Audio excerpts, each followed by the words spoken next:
ꯑꯩ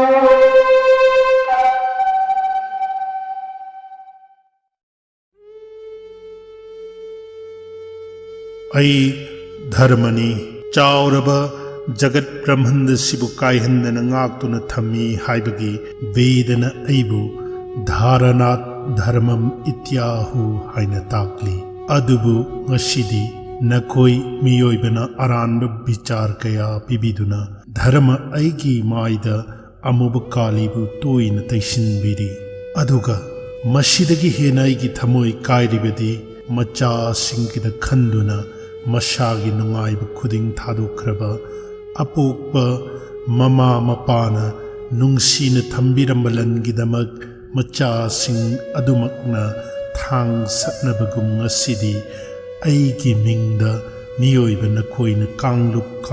ꯅꯥꯛ ꯄꯥꯛ ꯇꯥꯟꯅꯗꯨꯅ ꯍꯤꯡꯁꯥ ꯑꯃꯗꯤ ꯃꯤꯍꯥꯠ ꯃꯤꯄꯨꯟꯕ ꯇꯧꯅꯔꯤ꯫ ꯃꯁꯤꯗꯒꯤꯁꯨ ꯍꯦꯟꯗꯣꯛꯇꯨꯅ ꯌꯥꯝꯅ ꯉꯛꯂꯤꯕꯗꯤ ꯀꯅꯥꯒꯨꯝꯕꯅ ꯑꯩꯕꯨ ꯋꯥꯈꯜ ꯂꯩꯅꯥ ꯅꯥꯔꯕ ꯃꯤꯑꯣꯏꯁꯤꯡꯒꯤ ꯆꯪꯖꯐꯝꯅꯤ ꯍꯥꯏꯅꯁꯨ ꯄꯥꯎꯊꯣꯛꯄꯤꯔꯤ꯫ ꯍꯦ ꯃꯤꯑꯣꯏꯕ, ꯉꯁꯤꯗꯤ ꯙꯔꯃ ꯑꯩꯒꯤ ꯑꯁꯦꯡꯕ ꯃꯁꯛ ꯈꯖꯤꯛꯇꯪ ꯑꯣꯏꯔꯕꯁꯨ ꯍꯥꯏꯒꯦ꯫ ꯅꯄꯨꯛꯅꯤꯡ ꯆꯪꯅ ꯇꯥꯔꯕ ꯑꯩꯅ ꯅꯪꯕు ꯃꯇꯝ ꯆꯨꯞꯄꯗ ꯀꯟꯕꯤꯒꯅꯤ꯫ ꯃꯔꯝꯗꯤ ꯙꯔꯃꯣ ꯔꯛꯁꯇꯤ ꯔꯛꯁꯤꯇꯥꯍ ꯍꯥꯏꯕꯗꯤ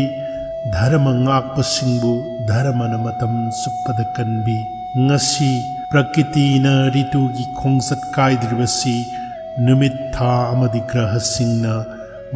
ꯃꯥꯒꯤ ꯙꯔꯃ ꯀꯥꯏꯗꯕꯗꯒꯤꯅꯤ꯫ ꯅꯨꯃꯤꯠꯅ ꯃꯩꯁꯥ ꯑꯃꯗꯤ ꯃꯥꯒꯤ ꯃꯉꯥꯜ ꯄꯤꯕ ꯍꯥꯏꯕ ꯃꯁꯥꯒꯤ ꯙꯔꯃꯕꯨ ꯉꯥꯛꯂꯤ ꯑꯃꯗꯤ ꯒ꯭ꯔꯍꯁꯤꯡꯅ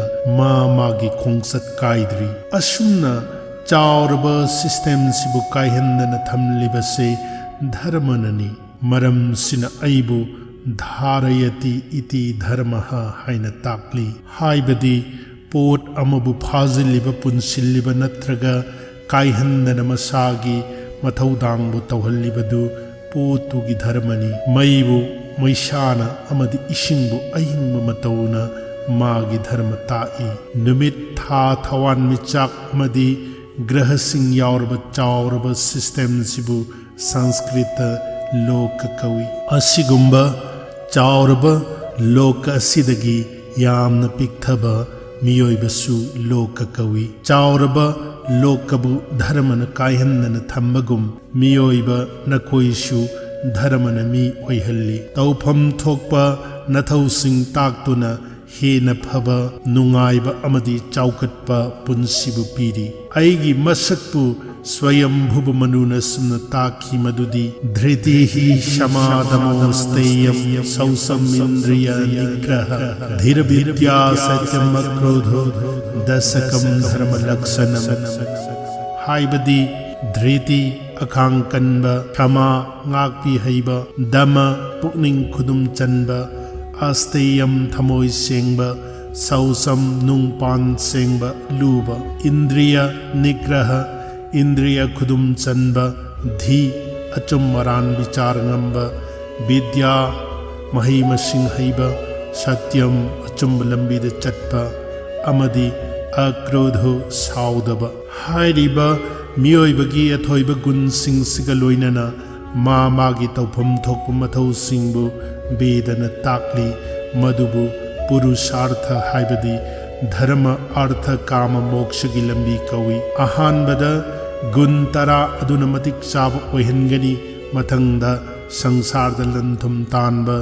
युम्बान मन चिंगबगी थबक तौदुना मचा पोकपा अमदी अरोइबदा संसारबु थादोकपगी लंबीदा चटपबु वर्ग मरी हाइबदी धर्म अर्थ काम मोक्षगी लंबी कवि। असिगुम्बा मियोइबगी मागी मथौसिंग असिबु कैदौनुंगदा थादोकफदे हाइबसी भगवान श्री कृष्णना गीतादा अहुमसुब अध्याय 35 सुब श्लोकता ताक्रिबदुनी श्रेयान् स्वधर्मो विगुणः परधर्मार्थसनुष्ठितात् स्वधर्मे निधनं श्रेयः परधर्मो भयावहः। मतांगसिदा भगवान पल्लिबा स्वधर्म असि नखोई नखोईगी नसागी तौफम थोकपा नथौदांगसिंग अदुनी।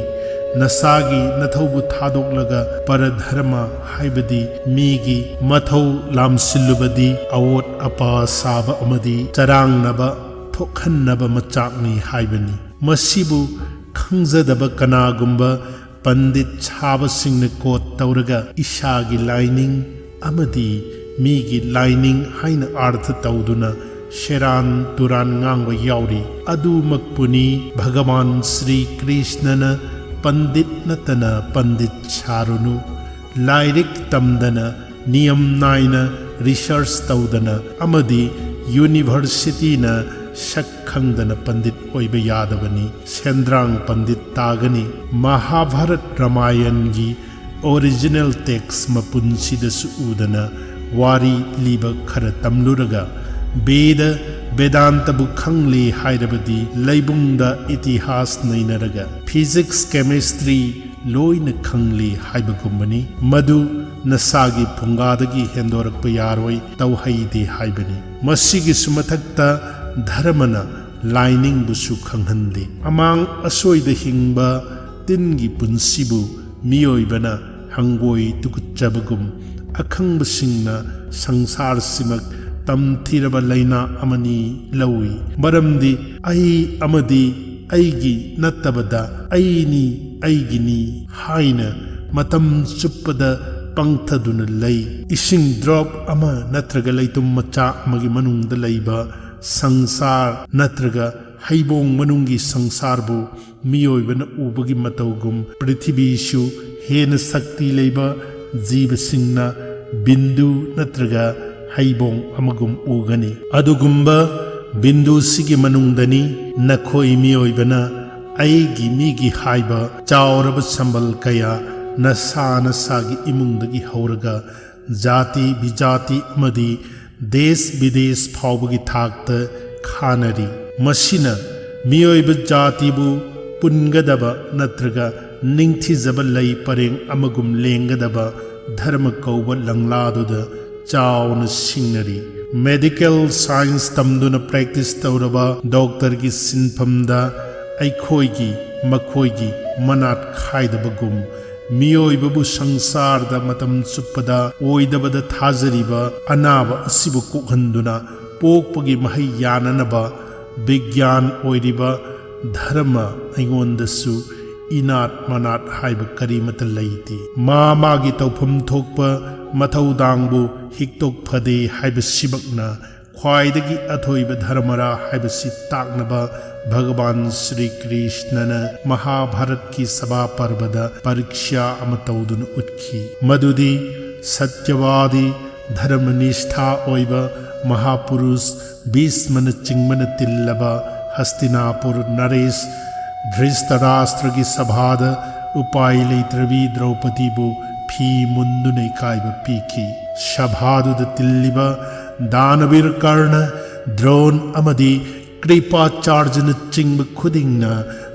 मागी स्वधर्मदुदगी लांथोक्तुना निंगथौगी मायोक्त उपाय लेत्रबी द्रौपदीगिदमक पांबोम कनान सुतिंग मंगंकिदि भगवान खल ओनब फलाब पाइदुना मिनुंगसी हाइब धर्मदुना नाकन अमद थम अतोप नाकंदना मागी स्वधर्म सिंगदुना थमलगा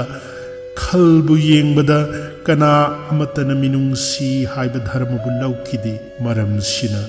धर्म युद्ध महाभारत मखोई खुदिंग माई थीखी हाइबदी मिनुंगसी हाइबसिदगी हेनबा अतोप धर्म अमा लैति मियोइबना पुन्ना हिंगमिन्नरिबसिमक मिनुंगसी हाइब धर्म सिननी मियोइबगी धर्म करीनो मिनुंगसी हाइबसिनी असिगुम्बा धर्म सिदा काइब पीरिबा जाति बिजाति अमदी खेनबगी पल कया सेमदुना अमग नुंसीनहंद्रिबा स्वधर्म खुदिंगमक थोइबा नुंसीबा हाइब धर्म सिगिदमक लोइन थादो उ हाइब सिमक भगवान गीतागी तरागनि 5 अध्याय 63 श्लोक सर्वधर्मान परित्यज्य मामेकं शरणं व्रज अहं त्वं सर्वपापेभ्यो मोक्षयिष्यामि मा शुचः ख्वाइदगी अथोइबबु फंगे खल्लबदी लेपनमुक थादोकु ताकपिरी थोइरेन थोइबा मंगोंदगी खुदिंमक हौरकपना मियोइबदी अमत्तनी हाइबदी चाउरबा पृथ्वी सिमक इमुंग अमत्तनी हाइबसिबु उपनिषदना वसुधैव कुटुंबकम हाइना ताकली तसेंगनमक भगवानगा मरी लैनद्रबा अमदी माबु नुंसिब ngamद्रगदी मसिबु याबा खक ngamloi नखोइना ngawriba ai amadi aigi haibadudagi aikhoigi haiba kanglup simak sakti sagalakpagi rajniti ni tasengbadi haksanga mari leinariba nangi imung manung matam khara khakki thengnabani mapok sina loibada amuk khanna unararoidabani aroibada nangini khanjaramba imung manung amadi marup mapang dilairadana nang makni khalamba nasagi haksang phawba thadoktu chatkigani adugumba haksang dumakti phijol amagumbani mallabada ahanba amamuksinbani maramsina ngai hakki oiba nasagi haksang duna piriba nangi saktak haibadi identity du asengma natte isorbu nungsibadagi khuding makpu nungsibang ngamlakpa खेनबगी मियेंग खुदिंग थादोरक्तुना नचा मिचादा खेनरक्तबा जाति विजाति की खेनब लैरक्तबा अमदी हेन कुप्थना मपान थोंगी कुयोम न पीरिबा नुपा नुपी की खेनब फावब थादोक्तुना नुंग लेंगदना लैरिबा सनातन ओइब आत्मा अदुबु उब ngamलब मतमदा नसागी असेंब लेंगदब सक्तमदी ईश्वरदगी खाइदोरक्पा मागी मनाई ओइब सक्तम अदु खक्तनी हाइना नसाबु सक्ताक चरक्पा अदुमक्पु सनातन धर्म लौब कवि धर्म सिबु लौरबा मियोइना मसाबु दासनी हाइबदी मागी मनाइनी हाइना सक्ताकसे मसिबु खंगदब सिंगना सीरग मयांग ओले हाइना करीमनै मसिदी चिनीना लंगुम सिंगदुन सेंबा चापोटपु angang singna mayang makoi haina khangjadabadagi haibadugumani taibangdi